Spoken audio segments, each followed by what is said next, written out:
වැඩ මම සද්ද නැතුව යන්න හදන්නේ තේ එකක් බොන්න යාළුවා. හරිද? මේ අවුරුදු 3කට පස්සේ ඒ ගෙදරට හරිද? වෙන්නම ඔයගොල්ලන්ට.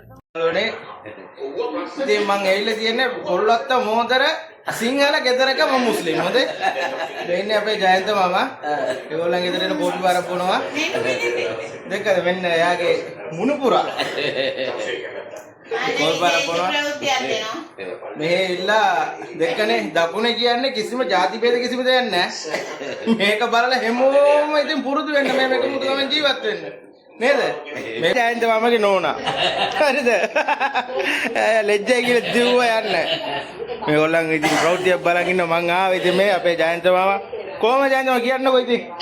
ඔයගේ හිතේ සිංහල මුස්ලිම් කියලා නෑනේ. මිට්ටගේ. එලකිරි. ජයන්ත මාමා නේ ඉතින් ජයන්ත තාත්තා අපේ හොඳේ.